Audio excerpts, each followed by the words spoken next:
Photon के सिर्फ 3 गुण बताइए। फोटॉन के पास कोई आवेश नहीं होता है। दूसरा, फोटॉन का रेस्ट मास शून्य होता है। फोटॉन का तीसरा गुण, इसका फोटॉन के पास गतिज ऊर्जा होता है। गतिज ऊर्जा होता है। बहुत अच्छा। और बताएंगे छोटे कार्यफलन किसे कहते हैं? वह न्यूनतम ऊर्जा जो किसी धातु की सतह पर दी जाती है दूसरे मौजूद मुक्त इलेक्ट्रॉन ऊर्जा को प्राप्त कर धातु की सतह से बाहर निकलता है, तो वह न्यूनतम ऊर्जा को कार्यफलन कहते हैं, जिसे फाई नॉट या डब्ल्यू नॉट द्वारा सूचित किया जाता है।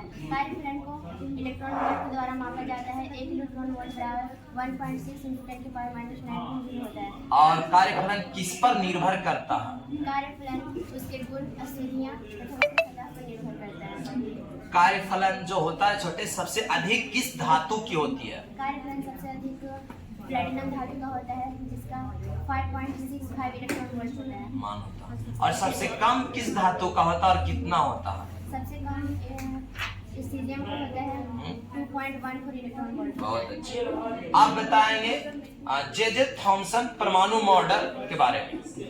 जे थॉमसन परमाणु मॉडल का सबसे पहला खोज जे थॉमसन तरबूज का नियम, हाँ उसके बारे में। 1898 ईस्वी में जे थॉमसन ने परमाणु मॉडल का पहला परमाणु मॉडल का खोज किया। इस मॉडल के अनुसार परमाणु में धनावेश परमाणु में पूर्णतः एक समान रूप से वितरित है, जबकि आवेशित इलेक्ट्रॉन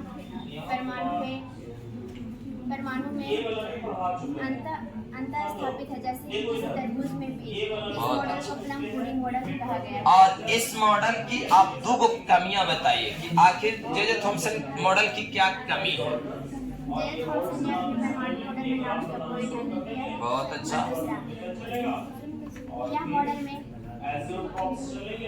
में परमाणु की स्थिरता समझाने में असफल रह गए। और बताएंगे रदरफोर्ड अल्फा पार्टिकल एक्सपेरिमेंट का निष्कर्ष, आखिर क्या क्या निष्कर्ष था?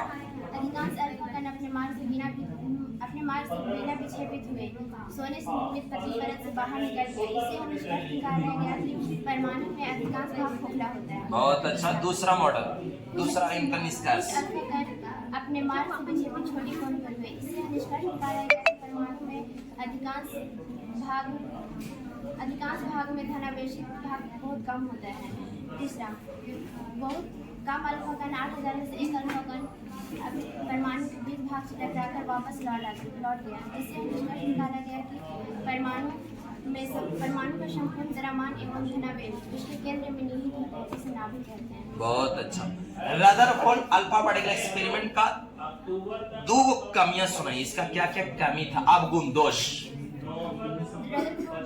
रदरफोर्ड के अनुसार नाभिक के चारों ओर इलेक्ट्रॉन द्वितीय कक्षा में चक्कर लगाता है, परंतु विद्युत गति नियम के अनुसार चक्कर करता हुआ कोई भी आवेशित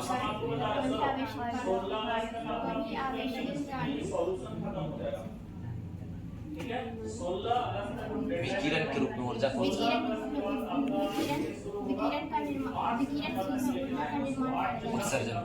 का उत्सर्जन करता है, जिससे उस ऊर्जा की कमी आ जाती है और लगातार घटती ऊर्जा के साथ वह ऊर्जा विहीन होकर अंततः नाभिक में गिर जाएगा। दूसरा इसका कमियां बताइए। इस मॉडल में नाभिक के बाहर गतिशील इलेक्ट्रॉन की व्यवस्था में